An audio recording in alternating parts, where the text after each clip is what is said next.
All right. Good evening. Maybe. I think. I don't know. What's happening? Okay, we're there. Good evening, everybody. We have a little bit of technical difficulties today, so we're actually broadcasting off a little bit different of a platform. But I think we got it figured out.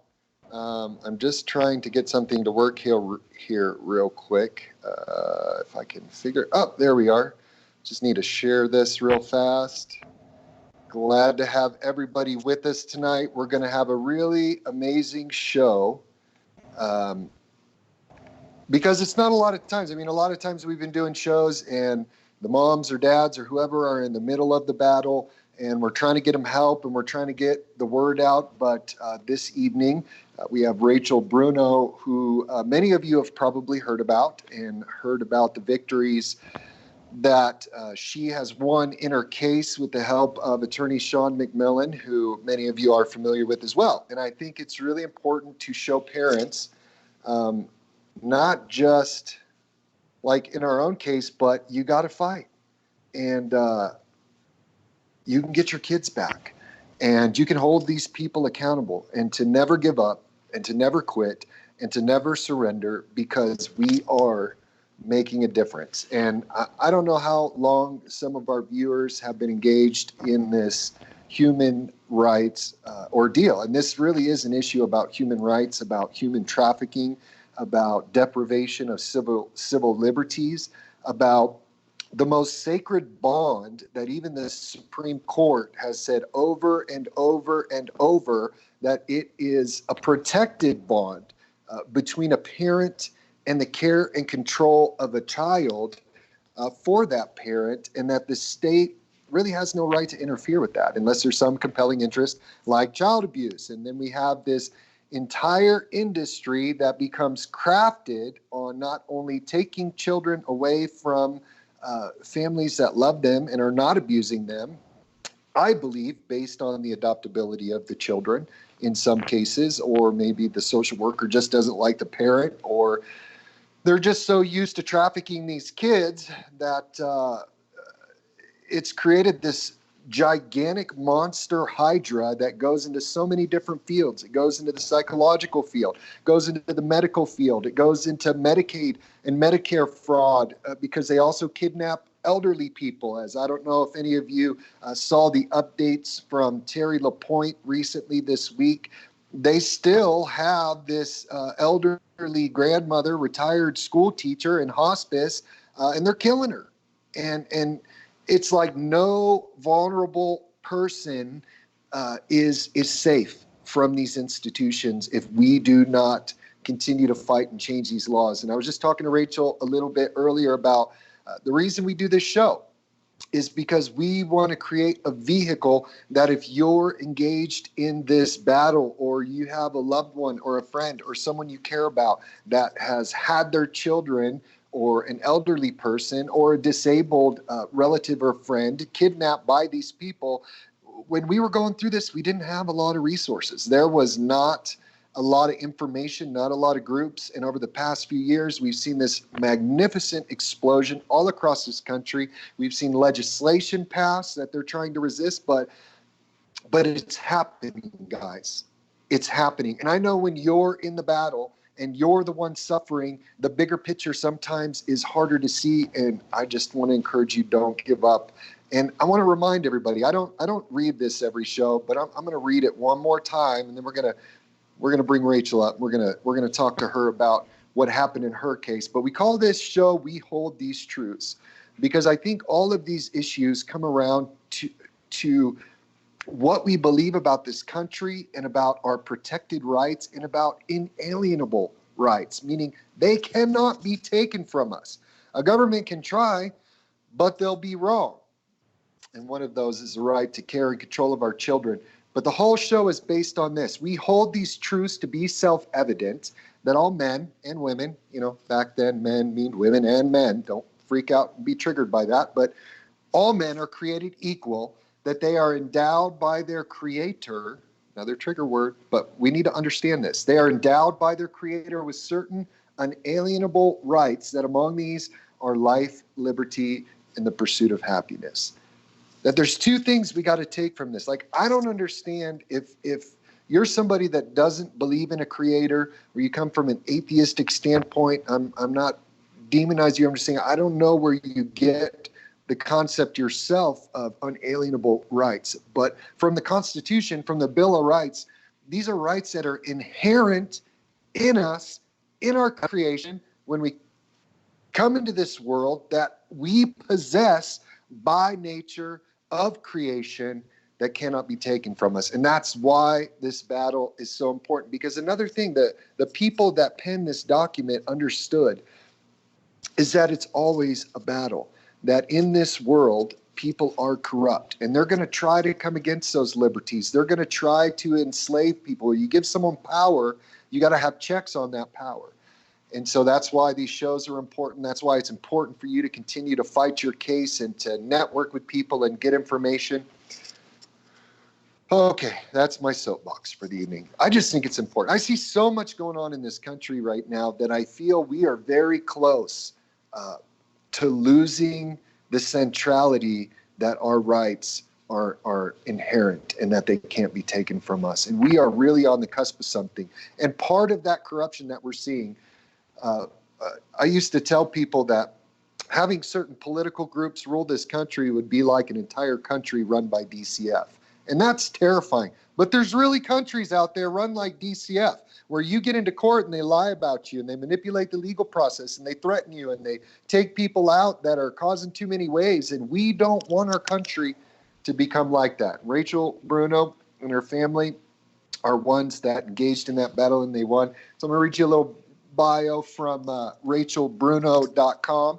If you want to learn more about Rachel, if you want to get in contact with her, see some of the other work that she's done, interviews, you go to rachelbruno.com. And it says, Rachel Bruno is a wife and a mother of 2 young boys.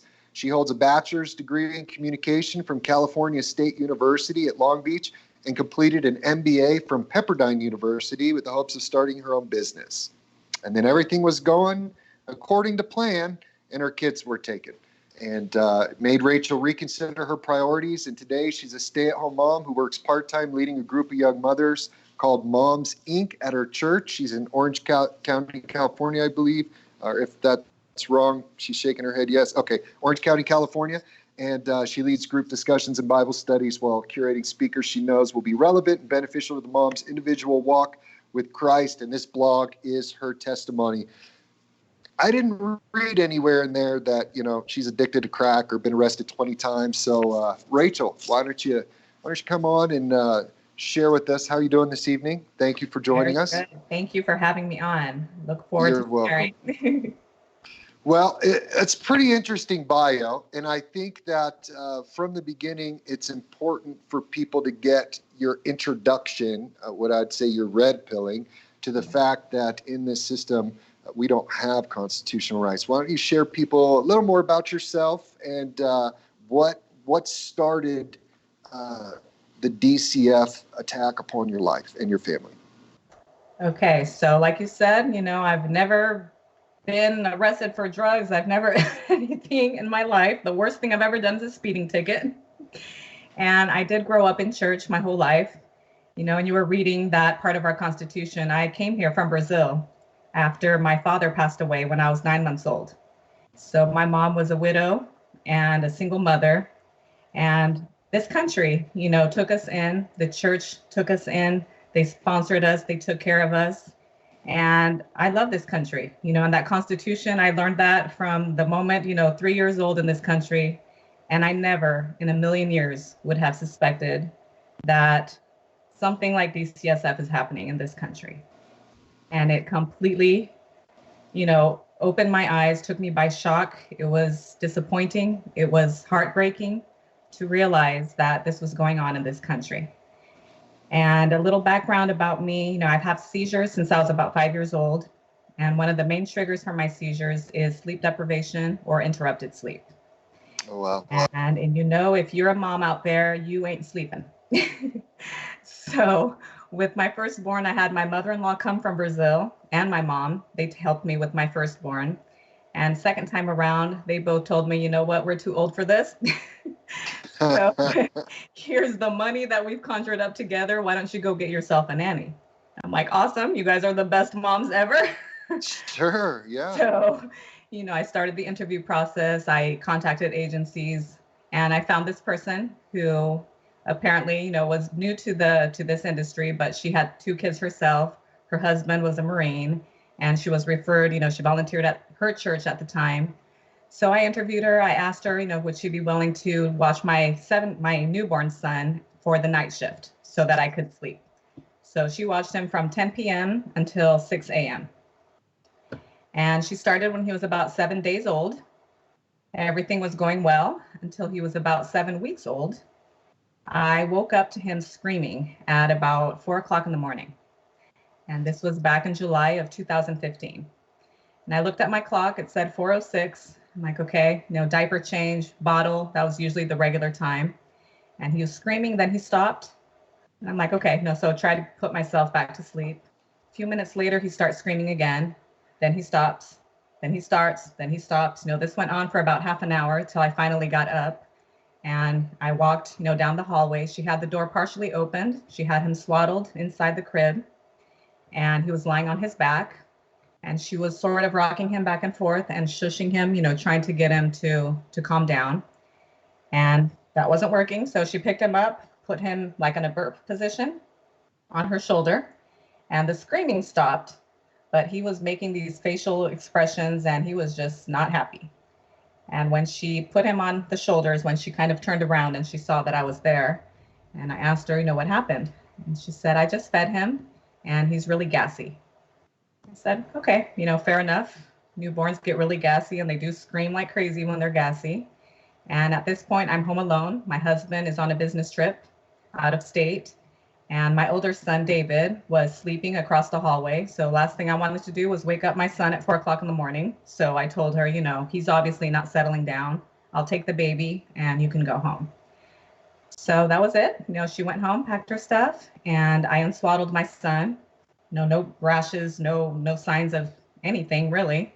And I gave him skin to skin and he calmed down. I'm like, okay, you just wanted your mommy. You needed that skin to skin. And I dozed off till I woke up again with him screaming at about 7 o'clock. And at 7, I figured, okay, you're hungry, right? Last feeding was at 4. So I tried to nurse him and he refused. So I'm still kind of jaded, with gassiness in my head. I'm like, okay, maybe you're still colicky. Don't want to nurse right now. Okay. So I re-swaddle him. And at that point, my 20-month-old son, David, wakes up. So he's screaming out for me. So I go get him and I try to put the baby down. And anytime I would lay him down flat, he would just scream. And if I picked him up, he was fine. So I'm like, okay, you just want to be held. So I'm holding him, picking him up with one arm, picking the other one up with the other arm and trying to go on with my morning. So long story short, after about 6 hours of my baby, Lucas, not nursing, not napping, not being able to put him down, and I'm still Googling nursing strike, colic. I'm like, what is wrong with this kid? I have no idea what's wrong with this kid. I call my mom, who was with her husband, who was having cataract surgery that day. I'm like, Mom, please, can you come over so that I can call the pediatrician? So she came over. I called the pediatrician. I tell the receptionist, what the symptoms are. And she said, the doctor isn't available until 3 o'clock that afternoon. I said, no, my son's been screaming since 4 o'clock in the morning. He's not eating. I need to see somebody. And then she's like, okay, then take him to the emergency room. So I did with my mom, along with my older son. And on our drive to the hospital, Lucas fell asleep, what we thought he was falling asleep in the car. He stopped crying, arrive at the emergency room, and I tell the symptoms. They take me in, blood pressure fine, no temperature, nothing alarming. And here I'm thinking, okay, now the doctor is going to think I'm crazy, right? This overreacting mom, the baby's fine. Right, I've been there. Yeah, so I go into the room and he tells me to lay him down on the bed. And then he walks away, or he looks like he's walking away. And I'm like, yeah, great. No, he's probably going to tell me to give the kid Benadryl or something. But he stops just short at the doorway and he turns around and he's just looking down at my son on that bed, like laser focused on my son. And the whole room is silent. I'm like, okay, this is weird. And he's looking at my son. And then he starts walking towards my son and he goes straight to his ear, behind his left ear. And he touches it. He's like, did you feel this? I said, no. So he grabs my hand, makes me touch it. Like, you feel that bulge there? I said, yeah. Like, that's fluid that's leaking from your son's brain. Oh, wow. That must have been a horrible moment. I'm like, what does that mean? And he's like, well, it could be spinal cerebral fluid or it can be blood. The brain hates blood. So we need to go do a CT scan right now and see what's going on. So at that point, I'm on the bed, I'm holding him. They roll up the rails, and there's like 10 people who rush into that room. I mean, they're already intubating him, they're putting stuff on him, and I'm just holding him. I have no idea what the heck is going on. And they start running down the hallway to the CT room, and my son's right arm starts to twitch as they're going down the hallway. And that one, then they push that thing, they start running. And that's when I had like a little light bulb moment. I'm like, oh, left side of the brain, right arm twitching, he's having a seizure, right? I have seizures. And I'm like, oh my God, it's genetic, right? I must have passed this on to my son. And I said a little prayer right then and there. I'm like, God, please spare my son. Have mercy on my son from having to live with this disease like I have my whole life. And just that little prayer, enough time to get to the room. And they said they'll call me back with the results. I go back to my mom, I tell her what's going on, and we're texting our families in Brazil. I'm texting my husband what's going on. The doctor comes back, he's like, Mrs. Bruno, this is very serious. And I'm like, okay. So he takes me to the back room where all the computers are. He shows me the image. He's like, the fluid that's leaking is blood. And it's a cranial fracture with an intracerebral blood hemorrhage. And I still processing this. Like at that point in time, like the word fracture didn't really register with me. Sure. He's a newborn. I'm thinking, the cranium isn't completely formed yet. Like, did one of those flaps pop open? Is the blood due to an aneurysm? I'm thinking a million different things. Never did I think that this was what was later found out to be a non-accidental blunt force trauma. So the doctor said we have to take him to emergency surgery right now. We're going to drain the blood and try to fix the fracture. So I'm signing all the paperwork, and off they go with my 7-week-old son. And I'm there with my mom, and we're just praying, trying to hold ourselves together. I'm texting my husband and just waiting at the hospital about 3 hours. Surgery took about 3 hours, and the surgeon comes back. He's like, okay, the surgery went well. Clinically speaking, we were able to drain all the blood, and we fixed the fracture with the sugar plate. And I'm like, is he going to be okay? Like, does he have brain damage? And the doctor said, honestly, we don't know. He's too young, right, due to his age.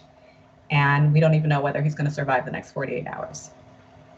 I'm like, okay. Wow. So he's like, we have him in a medically induced coma right now because he started having seizures after the surgery. That's probably due to the contact with the blood. So he's in the PICU, took me up there, and there's my baby, gauze wrapped all around his head, tubes coming out everywhere, and just seemingly lifeless. And I'm there with my mom. Not to interrupt, but just to get a narrative of the DCF portion of when they came in now. Obviously, you're in shock. You're dealing with this, probably not even thinking in your mind, here comes the people to attack my life. Were they questioning you at that time? Were they treating you suspiciously? Were they, or were they just trying to stabilize the baby? At what point did all of a sudden you turn into a suspect? I mean, when did the DCF show up? I never felt any judgment from the doctors, to be honest. The doctors were very cool with me. And it wasn't until the police and a social worker showed up at the door. And, they knocked at the bedroom door, like, Mrs. Bruno, can we speak to you? And of course, I thought it was weird. What the heck is a police officer doing in the hospital, and why do they want to talk to me? But the first words out of their mouth is, we're here to help you. Right? We're here to help you figure out what happened. That's what they always say. We're just here to help with 6 police officers. Right. So my mind immediately goes to the nanny, right? It's obvious to me what happened that day. Now, whether she did it on purpose or maliciously, that I don't know. And to this day, I still don't know. I'm not going to accuse her. I'm not going to do it. And that's probably what got me in trouble to begin with, is that, they told me what happened to your son is criminal. And it was worse than getting shot in the head with a bullet. Oh, wow. So they're telling me these things. I'm thinking, they're referring to the nanny. Right? So they're like, will you speak to us? Will you help us help you? And I'm like, of course. So they sit down there at the hospital with me. I tell them the whole saga starting at 4 o'clock in the morning. And the police officer starts asking me, why did it take you so long to bring him to the hospital? Because I didn't know what was wrong with my son. She told me he was gassy. Like, why didn't you call 911? I'm like, again, I didn't know what was wrong with my son. Gassiness is not an emergency where I would call 911. Sure. And he's like, why did you bring him to a hospital in Orange County when you live in LA County? Which at that time, I did live in LA County. It's about a 20-minute drive. And I'm like, because this is the children's hospital that I know. I wanted to bring him to Children's Hospital. So he's just jotting down notes. Then the social worker asked me things. And she's like, do you have any other children? I said, I do. Like, where is he right now? He's with my mom, sleeping at my mom's house. Like, would you mind if we go and take a look at him? I thought, okay, he's probably sleeping by now. And she's like, we're not going to wake him. We just want to make sure he's okay. So again, in my mind, nothing to hide, right? So why not cooperate, right? They always tell you to cooperate with law enforcement and cooperate. I did. So they asked me where my husband was. Told them my husband was out of town. He was on his way that day back. And they asked what time. I told them the time. I showed them the itineraries. I mean, I gave them all the information I had possible. So shortly after the social worker leaves, saying that she's going to go check on my son, this was probably about 9:30 at night, the police officer asked me if I'll wait for the detectives, that the detectives are on their way and they would like to speak to me as well. So again, I comply, I wait. When my husband shows up, he comes straight from the airport to the hospital. And then the police officer takes my husband to another room and makes me wait in another room. So hindsight is 2020. Now I'm seeing, what's going on. But back then I didn't connect the dots. So I asked my husband what was happening, asked me what was happening. The detectives didn't show up till probably about 11:30 at night. And they interviewed me till about 2 o'clock in the morning. Oh, wow. So I'd been up 4 o'clock that morning till 2 o'clock that morning, or the next morning. And a lot of people don't realize, until like you that get in that situation. In their mind, they're thinking, I know I've done nothing wrong. I care about my child. These people have a role to assist and to help, and I want to assist them to do their job. If at that point in time you would have lawyered up really quick, they would have used that against you of, well, what are you trying to hide? And you're just, moving right along, giving them all the points of facts, and then at some point in time, it shifts. How did that shift? What did that look like? So I went to sleep at 2 a.m. after I was done with the detectives. I told them, I definitely don't want to have a seizure now. So I need to go sleep. I've been up since 4 o'clock in the morning. We can continue this later, if you want to. At that point, my husband already knew, but he didn't tell me because he knew I had already been under a lot of stress that day. So he told me to go to sleep. But the social worker showed up at my mom's house at 2 o'clock in the morning with the police officers and told my mom, we're taking my son, David, we're taking him. Oh, wow. Okay. And my mom is like, no, you're not. And the social worker said, well, if you don't give him to us, we're going to arrest you. Okay, so my mom, again, not knowing our rights, not knowing what the heck is going on. The police officer is standing right there, knowing full well that my mom has not committed any crime, that they did not have a warrant, they did not have a court order, they had absolutely nothing. But they stand there armed on their walkie-talkies, saying they're calling for backup, saying that if you don't give him to us, then my mom's like, okay, if I go to jail, can I take him with me? And the social worker's like, no, you're going to have a criminal record and you're not going to be able to care for your grandson. He's going to go to foster care. My dad is calling lawyers at 2 o'clock in the morning. My son is awake. Now he starts crying. He's noticing something is going on. And my mom just didn't know what to do. At that point, my mom decided to cooperate and gave my son to the social worker, strapped him in the car, and off they drove into the night, not telling us where they were taking him, what was going on, gave my mom the business card, and that was it. And my husband was on the phone with my mom at that point, crying with the social worker, pleading, what are you doing? What are you doing to my son? This is not what you told my wife you were going to do. You were lying. And we had no power. Like, there was nothing we can do. So they took my son, and I wake up the next morning at about 10 o'clock in the morning. And my husband already knows what was going on, but he's just staring at me, this blank look on his eyes. And my first instinct is to look at the baby. He's well, he's stable, he's alive. What's going on? And then that's when he tells me they took David. And I said, what do you mean they took David? Where? Who? She's like, and then he tells me the whole thing, the social worker. And I'm like, she lied to me. Like she told me she was going to look at him and that it was okay. What the heck? Where? So we're scrambling, right? Trying to find a lawyer. The social worker was not returning our phone calls. The supervisor wouldn't return our phone calls. We had no idea where our son was. So I finally got in touch with a lawyer, a family court dependency lawyer. Now, I did not go the public defender route. I got a private attorney, and he talked to me that afternoon. And I go in there, I'm laughing. I'm like, this is some sort of joke, right? Like, where is my son and when can I get him? Like, this is some form of miscommunication. And he's like, sitting me down, you have no idea what you're in for. This is not a joke. And I'm like, I didn't do this. And he's like, oh, I believe you, but it doesn't matter. I'm like, what do you mean it doesn't matter? What happened to the Constitution? I asked him, like, what happened to innocent until proven guilty? And he's like, not in family court. They don't follow constitutional law. And I'm like, but that's the law of the land, isn't it? And he's like, not in family court. They have their own parallel law. And So see, that I don't mean to interrupt you, but Yeah. People need to understand this, that even the attorneys know what's going on. And a lot of people say, well, why won't these attorneys cooperate? Why can't we get anyone to help? They understand how big of a beast it is they're tackling. And attorneys are still people like everybody else. As much as we'd like to think every person operates under this strict constitutional principle of life, they have careers, they have families. They're not going to throw their lives away for one person or one case a lot of times. Not saying that's right, but you have an attorney admit to you, say, well, the Constitution doesn't exist here, but that's not the case. It's how they operate, Right. but it's not how they're supposed to operate. Right. And because they are under all this secrecy, they get away with it. And is why we continue to need to expose it. So you get this attorney, he's telling you, you're in for a ride.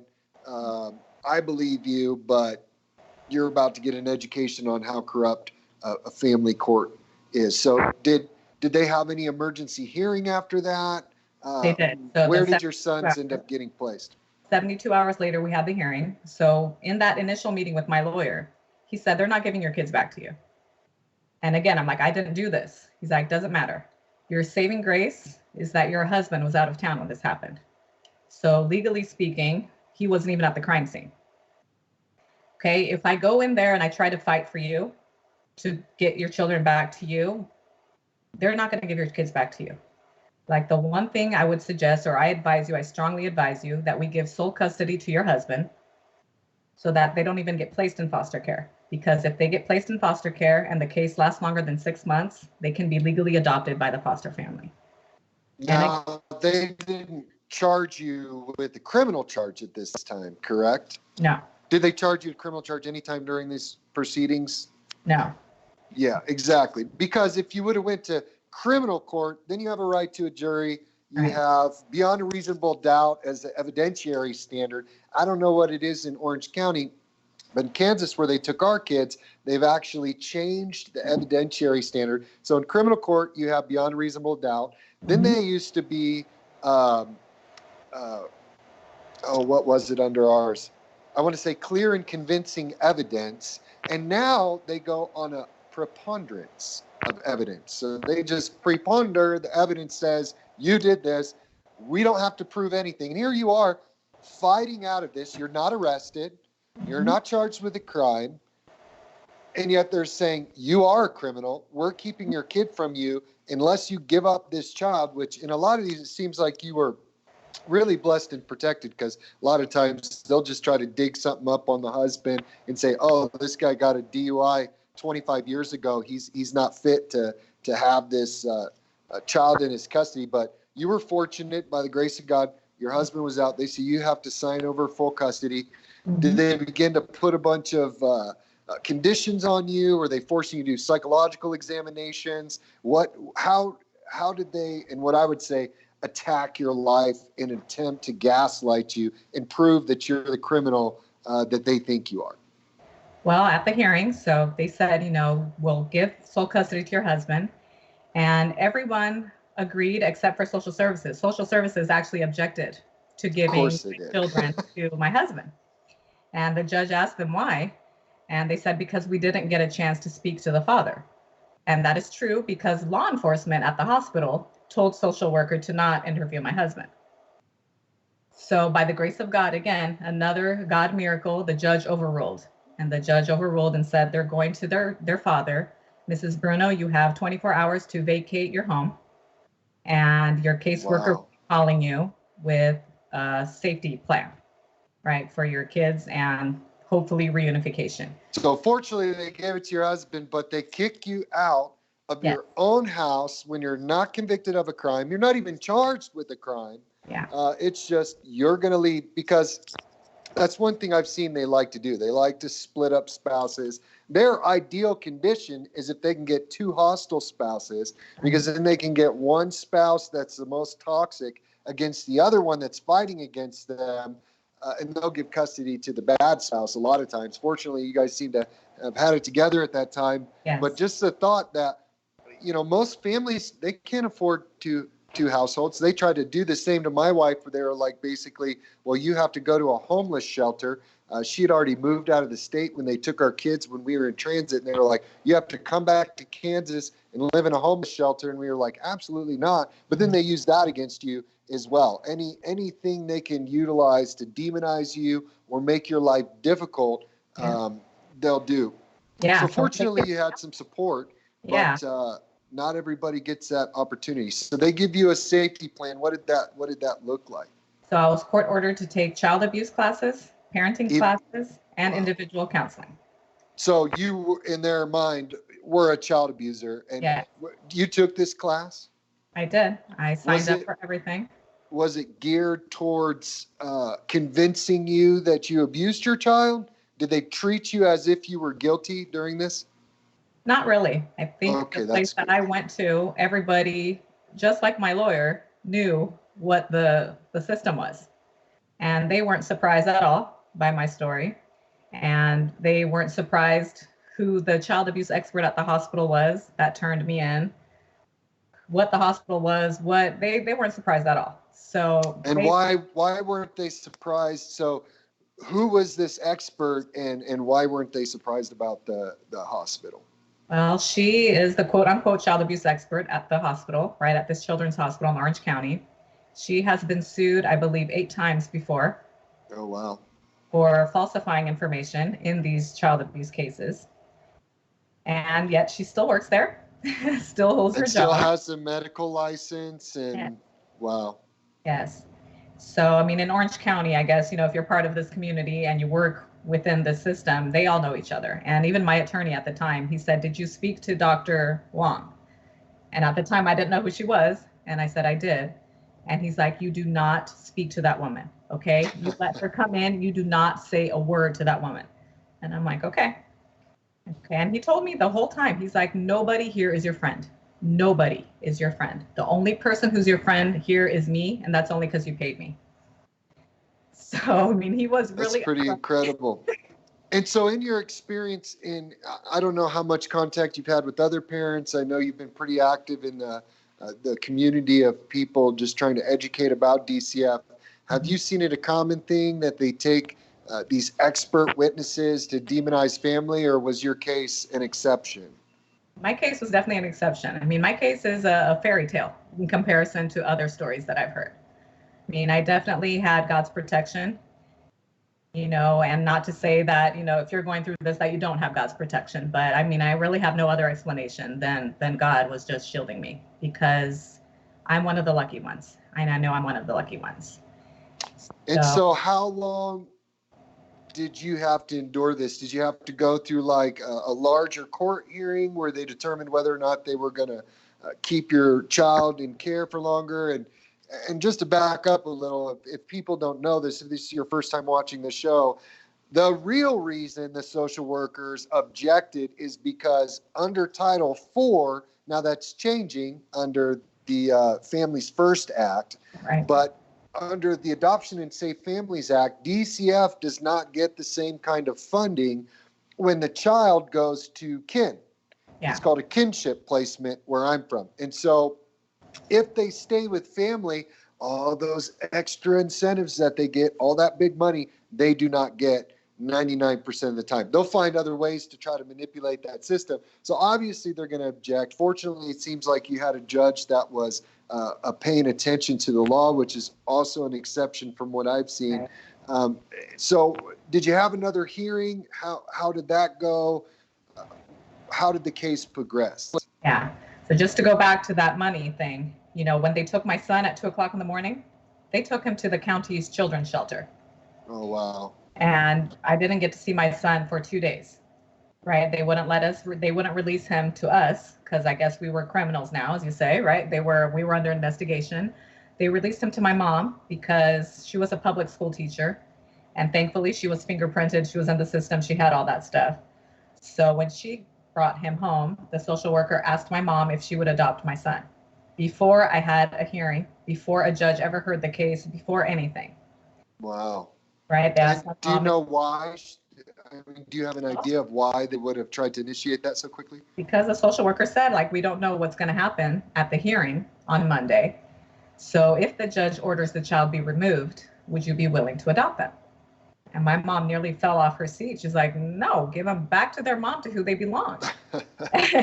And the social worker's like, no. See, that's... You'll get $670 a month per child. You will be eligible for WIC. You'll be eligible for the food stamps. And my mom's like, I don't want your money. And the social worker, well, this is what we help you with. You qualify. And my mom told her, can I save it for the lawyers? Can I save the checks to pay the lawyers? So the social worker just smiled and said, I'll pretend I didn't hear that. But And so did they disqualify your mom? Did they say, because when I hear, trust me, I'm a little jaded, but when they're asking something like that, I see that as a manipulation tactic. Let's scare this grandma. Let's overwhelm her. So when we go back into court, we can say, well, family doesn't want placement. That's what I would see them doing. Well, But my mom ultimately did sign the papers. That's good. She did sign the good. papers, and me and my mom, I'm like, I know my mom, even if it's on paper, it's still my child, my mom would never prevent me from seeing my children. Sure. So, I was fine with that. I'm like, whatever's on paper, I don't care, as long as I get to see my children. So she did sign the papers. And I believe that if they have the papers, even though the children were given to their father, they can still claim that, grandma signed these papers and that these children are technically in the system. Yeah, they find ways to manipulate. It's just harder. And sometimes they'll just commit outright fraud. What I discovered when I was researching, so we called the ombudsman. I can never pronounce that word. Right. But they're the ones that are supposed to oversee that the states are complying with the federal regulations in order to get the federal incentives. And so when I was asking her, how do they break this down? Like, can I find out how much money they've gotten from my children being in care and all the fake things they've been doing to them? And she was like, no, it just comes in lump numbers. So what they'll show is 800 kids are in care. 500 of those kids are considered special needs. 300 of those kids have IEPs at school. So it's really structured for fraud. They could have put you in there not as a kinship placement, but just as another block payment, and then they get block payments every quarter that basically on these fraudulent numbers that they give to the federal government. And so I wouldn't be surprised if they collected money on your case for sure. And so your mom gets the kids, it ends up getting in your husband's care. How much longer and what kind of occurred before you actually got your children back? Okay, so we had a bunch of hearings in between, right, where you basically just show up and you give them a progress report about the child abuse classes, the parenting classes, and, you go in there for like 10 minutes and the judge, orders you out. Okay, keep doing what you're doing, basically. I never once got to say a word in that court, ever. Never heard my side of the story, never got to defend myself. They never mentioned the nanny, nothing. It was all about me. Because they keep that stuff off the record. That way, if they would have terminated down the road, you can't reintroduce that there was a nanny there if it's not in the record, because the Court of Appeals aren't looking at new evidence. It's very slick how they do that. Sorry to interrupt. So interestingly enough, on the 40th day, It was 40 days and 40 nights. On the 40th day, I had a hearing. And my attorney said, don't even bother coming to court today. The criminal investigation is still open. The status of your case hasn't changed. So, don't waste your time. I won't waste mine.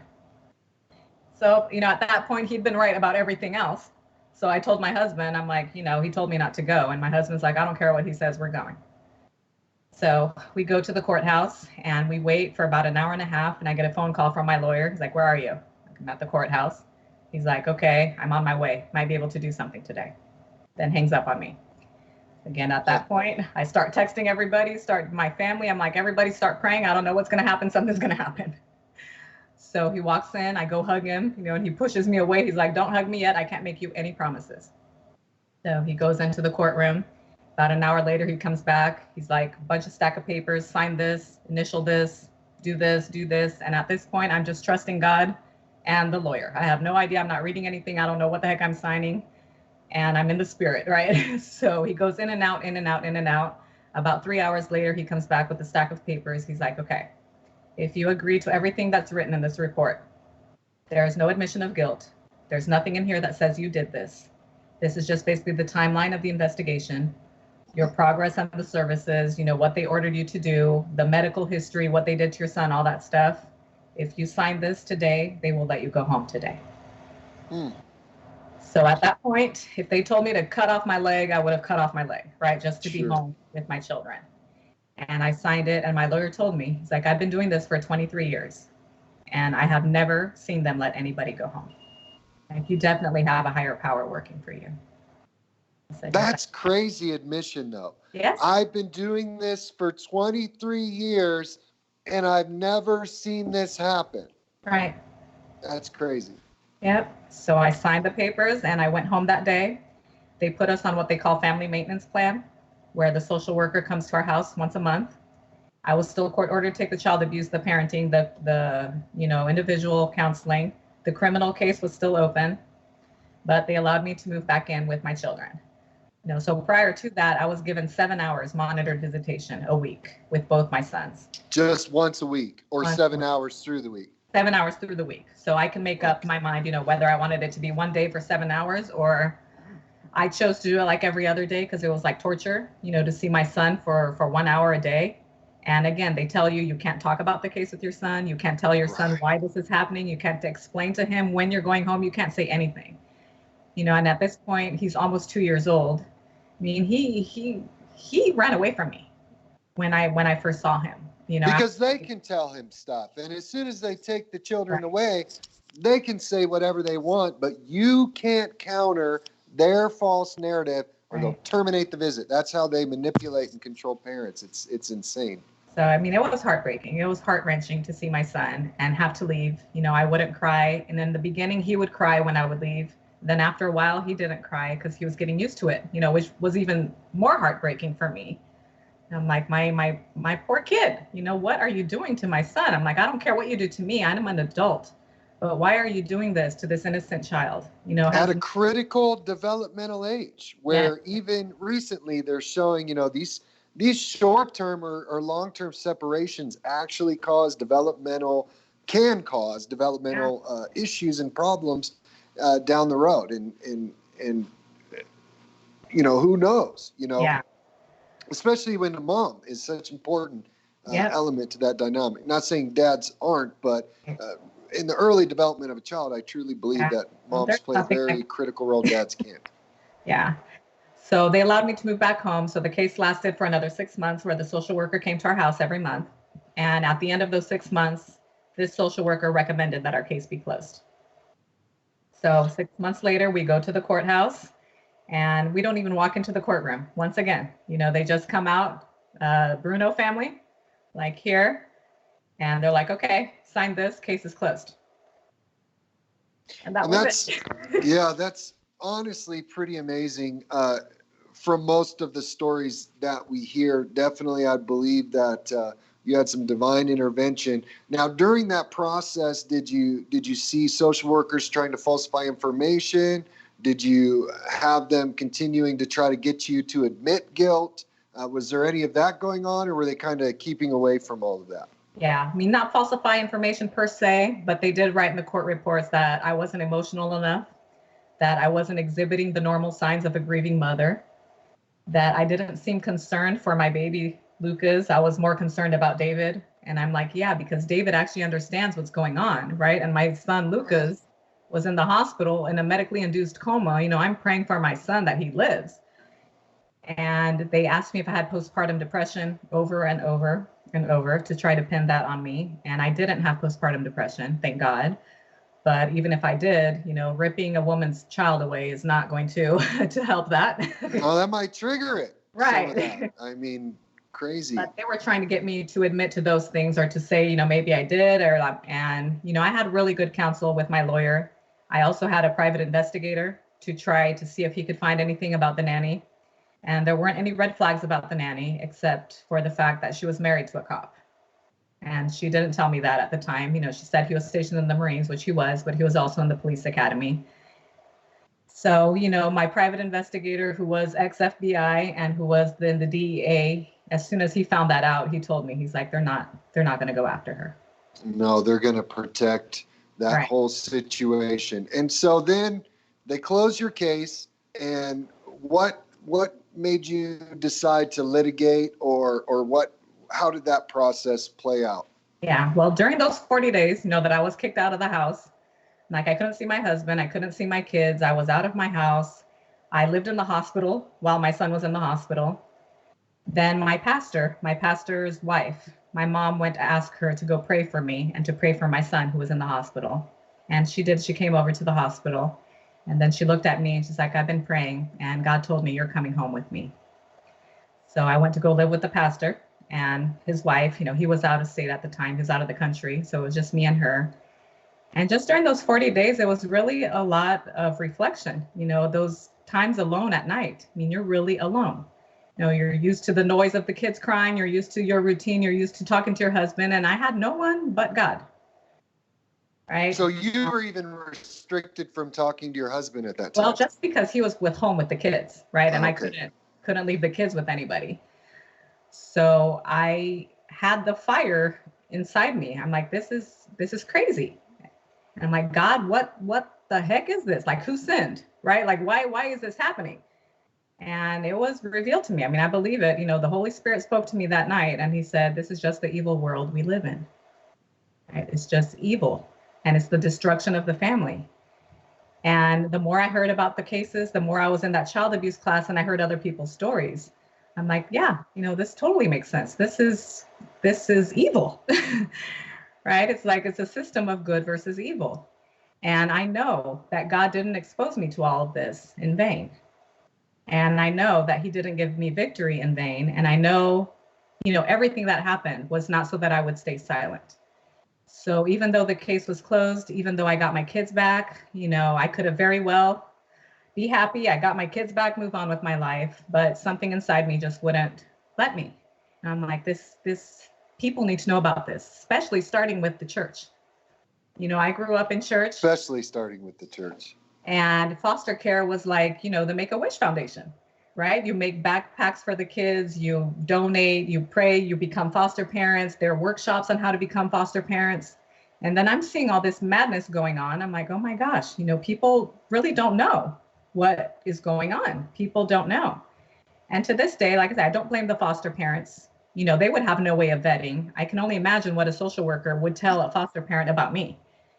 Because Sure. they lie, right? It's proven that they lie. And she could have very well told the potential parent, this 7-week-old baby suffered a cranial fracture while at the care of his abusive mother. Will you help? Absolutely. Right? So of course, if somebody is going to say, yes, give me that baby and never let this woman near this baby again. And they're going to be hostile towards you at that, Right. saying, which I can see, in how I've seen God work in my own life and other people's life. I think it's very interesting, the number 40 days. Right. And that's a repetitious number throughout the Bible. Yep. God speaks in very clear ways in a lot of different things. And that to me is very significant. But even in that, like even when we tell our story, we've had a hard background. We've had a hard marriage. I've struggled with addiction in the past. God has given me grace and recovery in those things, but it can always be utilized by evil people against me to manipulate people's opinion. You don't have that. And so I think it is very important for your story to be told, especially in the realms of the churches, to say, no, wait a minute, look, I'm not that parent. There was no reason for us to have to go through this process in the way that they did it, lying, bullying, taking the child without exigent circumstances or a warrant, just doing whatever they can. But fortunately, it backfired in them. So you decide I can't be silent. And then did you start reaching out to attorneys? How did you find your attorney? So my dependency attorney, the one here in Orange County, knows Sean McMillan. Okay. So I asked him, and my attorney actually told me, you know what, you stop being greedy. That's what he told me. You got your kid back. That should be enough. Exactly. Right. And I'm like, really? You think this is about money? I'm like, there is no amount of money that these people could pay me to ever get back what I lost with my children. Absolutely. Right? And they don't realize it.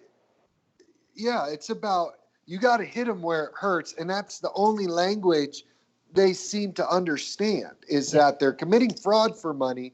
And when they're exposed financially through civil rights lawsuits, even if the litigation fails, it's important for parents to file and to do it and to fight them the best that they can, because as that evidence piles up, that's a court record that stays forever. As long as this is a country, you should be able to pull up at least some facts of the civil litigation. And so we're building a record against these institutions by showing that this is a common practice, the deprivation of civil liberties. And so you get Sean McMillan, and you guys initiate a lawsuit. How was that process? Was it challenging? Do you feel like they try to come after you, intimidate you? What was that experience like?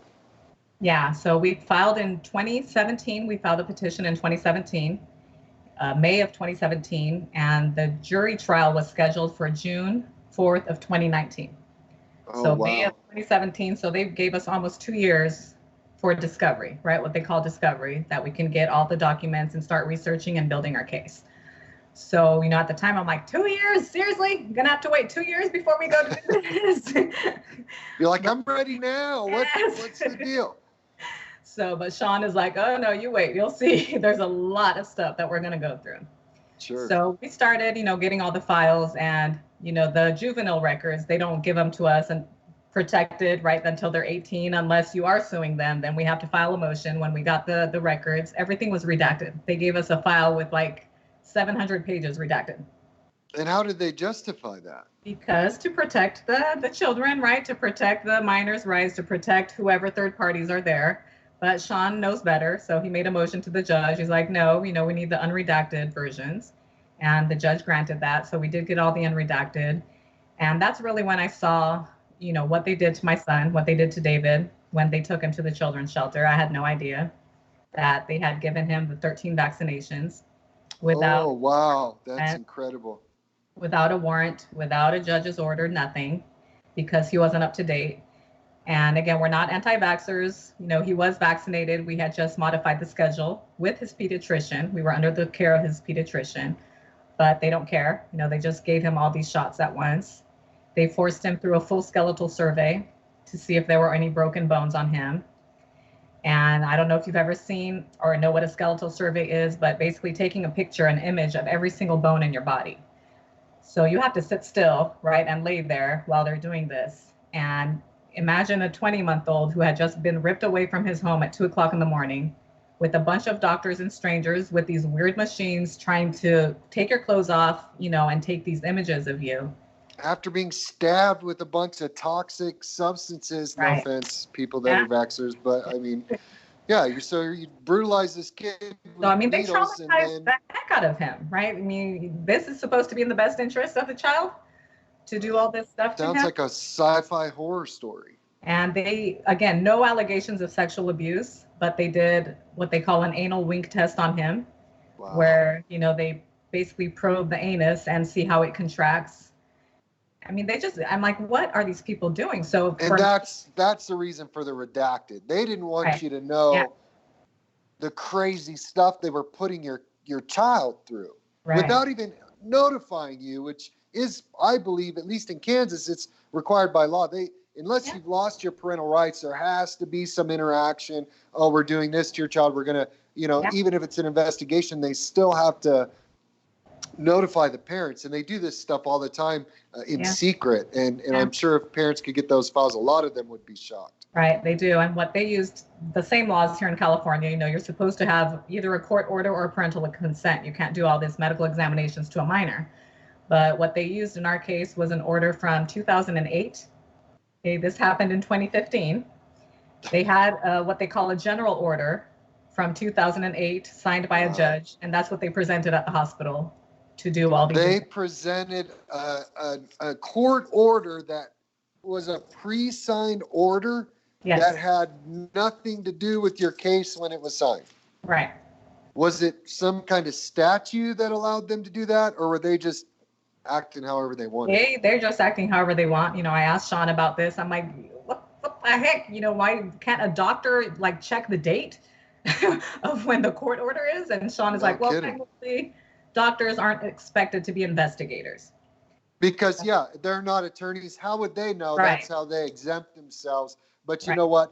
They're doctors. Right. They have a lot of education. I'm not an attorney too, but I can go, wait a minute, this was signed 10 years ago. What, Well, that's a lame excuse.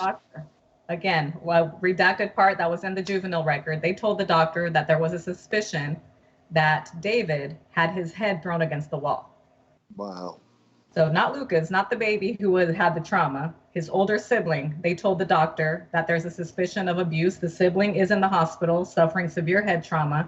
We think the sibling was hit against the wall. So therefore, do all these medical exams.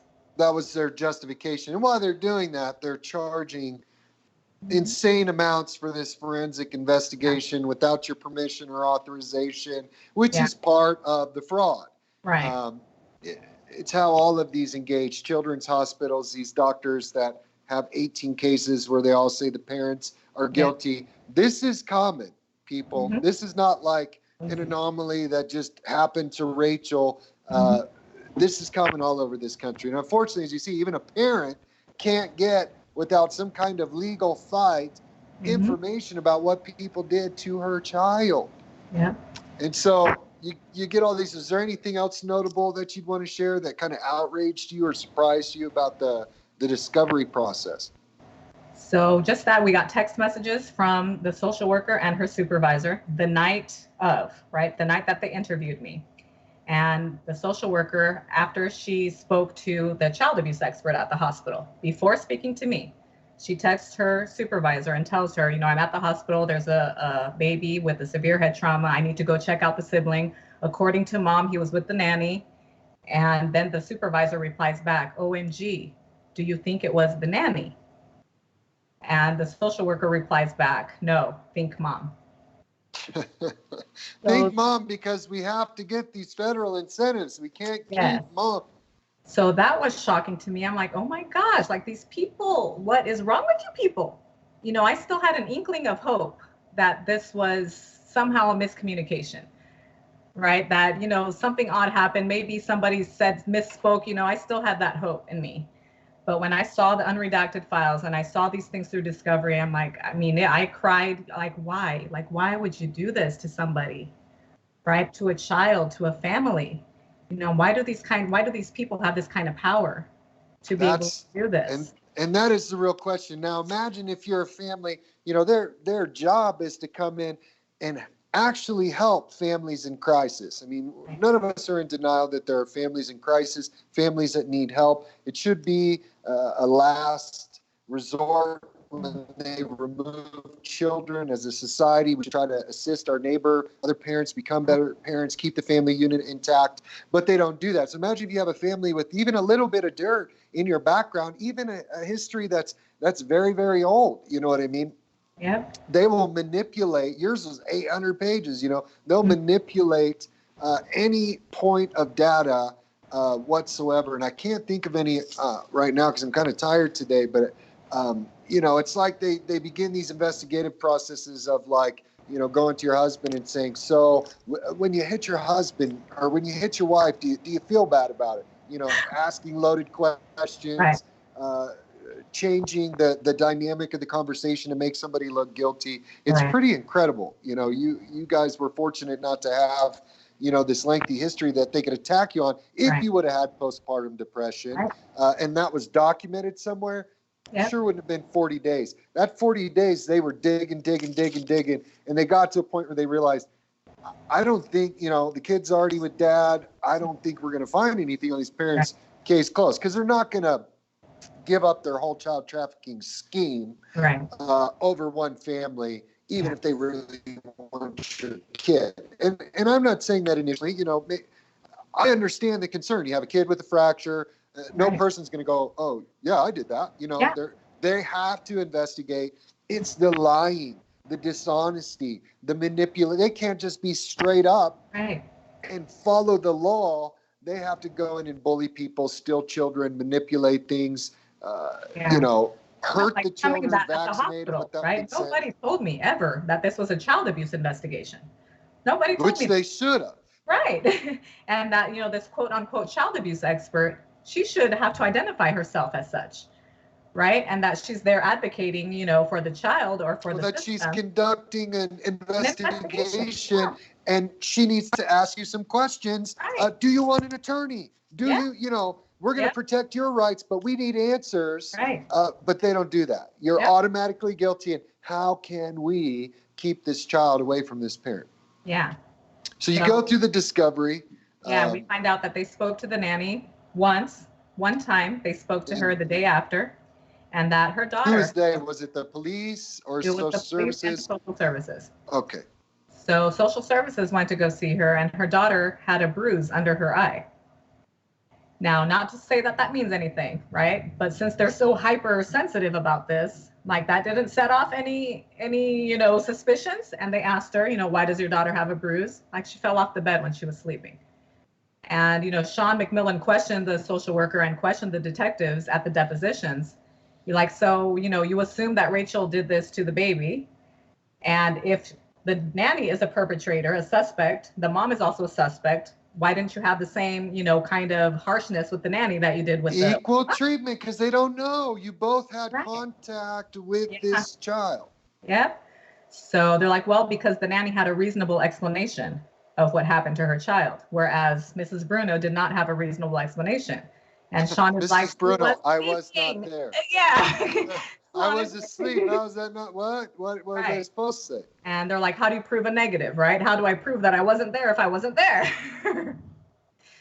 So he did, get all that information. She did take a lie detector test at the time. She agreed to take one, and it came back inconclusive. See, that's Yeah. crazy. I wouldn't take a lie detector test for anything. From everything I've seen, those things are dangerous to begin with. They're about 50% accurate, Yeah. and they can. Well, I've always been told if you did. I did. How did that go? It came back. I did not lie. I needed a score of 6 or more to pass, and I got a 19. Okay, so yours comes back straight up. She's telling the truth. Right. Hers comes back inconclusive, but you're still the center of the investigation. Right. Yes. So, all this stuff coming out through discovery, I'm like, this is crazy. This is so crazy. So it made me want to fight even harder, of course, and then Sure. the depositions come, and the detective admitted that she's the one who ordered the social worker to remove the children. Oh, wow. So it was the detective, it was law enforcement, and Sean questioned her, did you get a warrant? No. Did you know you have to get a warrant? Yes. Why didn't you get a warrant? Because there was existential circumstances with the sibling, with the baby. Then Sean is like, the baby was in the hospital being cared for, correct? Yes. Did the child abuse expert ever indicate to you that mom was going to run away with the baby? No. Okay. And the other son was with his grandparents, correct? Correct. Was there any signs of abuse of him? No. So where is the exigent circumstance here? Right? Both kids were being cared for. And what about the father? Why didn't you give the kids to the father? The father wasn't even there when this happened. Why didn't you think about the father? And she says, well, we don't know. They could have been in cahoots together and made up this story. So they just really had made up their minds before they got there, literally. She had already ordered the children be removed before she got to the hospital to interview me. So now, is there anywhere? I know with some families you can get, you can see these depositions. Are these all sealed? Is there anywhere people may be able to, just for their own, like I'm fighting my own legal Yeah. case. I'm representing myself. My wife is representing herself. It's very challenging if you Mhm. don't know how to navigate these shark waters. But I'm a nerd, but I like watching these depositions. Yeah. It kind of gives me insight in how the legal mind thinks. Is there Right. places people could look at these that you'd feel comfortable about, or? Yeah, there are. I mean, there's over 36 hours worth of video. Oh, So wow. a lot of stuff. I have posted snippets of it on YouTube. Okay. And I believe if you go online, the Daily Caller article that they wrote Daily about Caller. me, yeah, there's an article on the Daily Caller. And Ted, there's, if you could post that, please, if yeah, you're listening, I'd appreciate it. Okay, Daily Caller. and there's another article on PJ Media by Megan Fox. Yep, very familiar with Megan's work. She's a great warrior. I'm glad she's Yeah. out there doing this. So in those articles, they Okay, have like two depositions in the articles, where one is with the great. worker and one is with the detectives. So yeah, they're out there. And And so I'd encourage people, if just even to watch some of that and see, you can see the mentality of these workers and police officers. We have parts of our transcript when Mhm. they cross-examined the officer that took my kids, and they told her, did you go to the parents' house? No. Did you call their doctors for the kids? No. Did you call the schools? No. Did you send another agency to go to the parents' house? No. Did you do any investigation whatsoever? And she looked at us all and just smirked and said, nope. Yeah. And we were like, how? Oh, I lost my mic. There I go. Sorry, Rachel. No But we were problem. just thinking, okay, that right there should be the whodunit. They Right. just admit they took all of our kids, didn't do any investigation, put them into emergency temporary custody. They admitted the kids were fine. Uh, they weren't even in our care when they got taken into state custody. So they weren't asking about their placement where they were at. Are Yeah. these people abusing them? So they were already in a safe place while they were demonizing us. How could they take them into police custody? They do this all the time. They just have to determine, nah, we're going to take your kid. Yeah. And there's nothing you can do to stop them. Yeah. It's true. So yeah, they admitted everything. I mean, I was shocked, when I was watching the depositions. I'm sitting there, across the table, trying to not jump across the table as they're Take a speaking. lot of grace for sure. Absolutely. Yes. Yeah, because they're probably just saying it so emotionally, like, well, yeah, sure. So No. what? Yeah, we Yeah. break the law all the time. Who cares? What Right. are you going to do about it? Yeah. And That what they would be kept saying challenging. over and over again is that mom should have known. Like that's one of the things that probably got to me, like emotionally. I would just start crying. Like, should I have known? Like, how should I have known?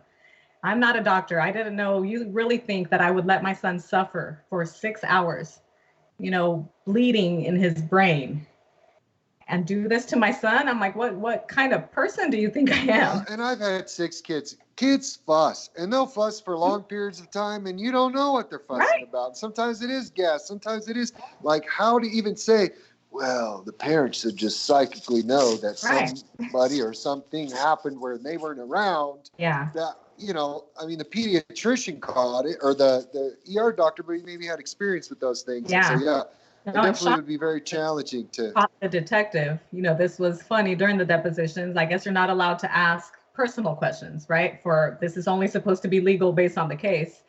But the the detectives counsel, I think, was sort of in la la land when Sean was questioning her, and he asked her, "Do you have any kids?"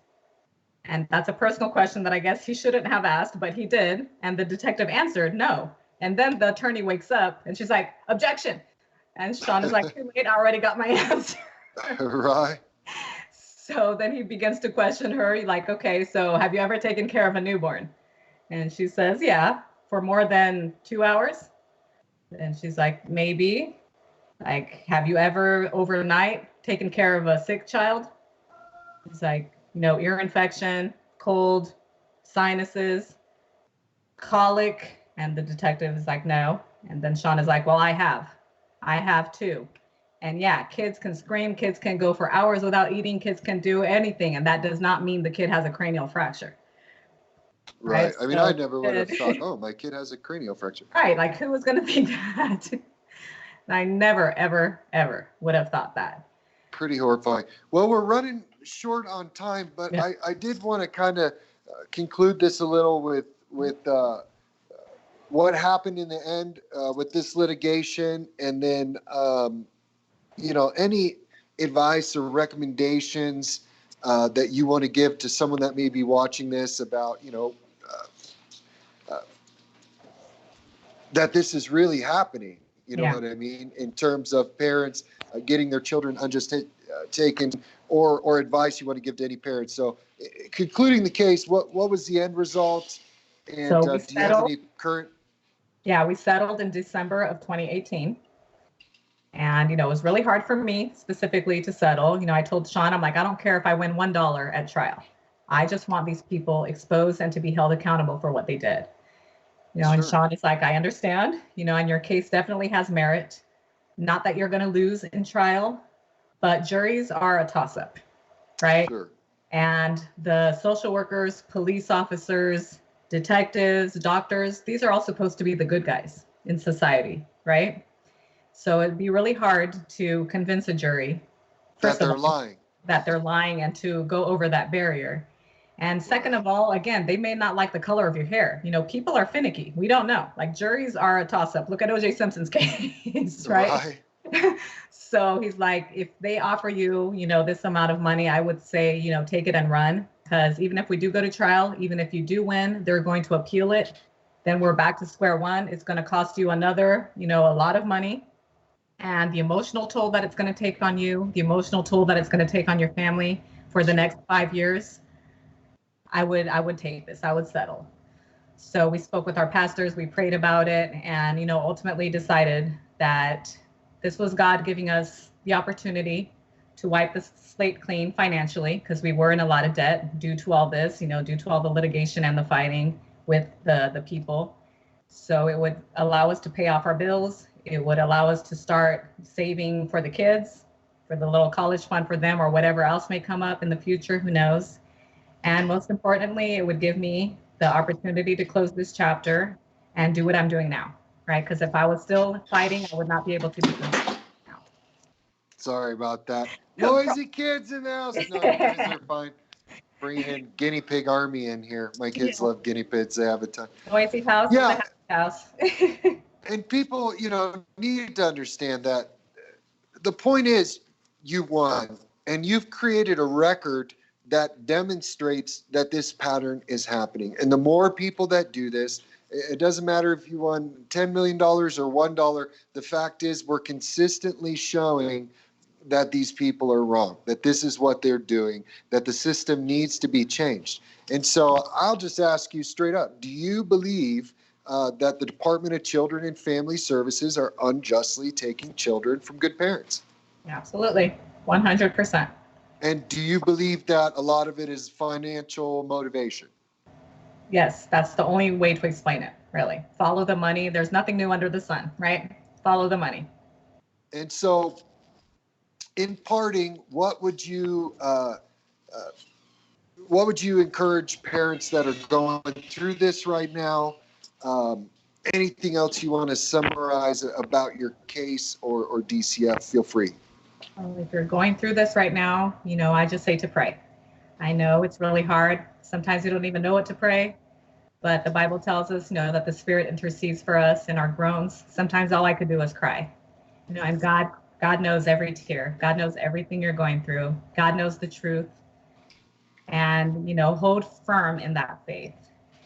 And practically speaking, first off, if you ever have a social worker knock on your door, you do not have to let them in your house.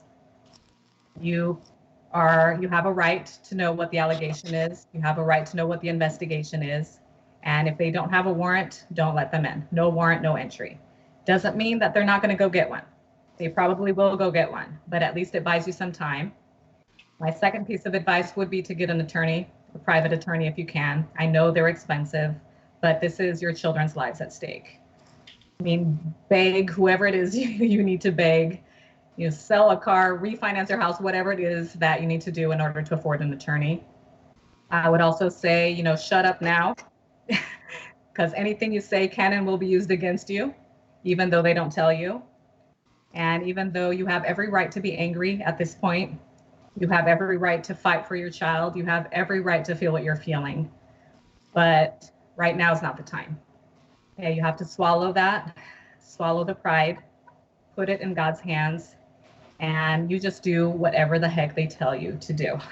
Because that's what I did. You know, I didn't fight anything of the way. I mean, I took the psychological evaluations, I took the lie detector tests, I did the child abuse classes, anything, whatever you tell me to do, because I did not want my children taken away, and these people have that power. So fight later. Sure. Save all that up to sue them later. And I would just add to that, do it wisely, because sometimes the psychologist, you got a class where a lot of people were suffering, but some of those classes are set up. And we have a right to go to outside agencies, get second opinions.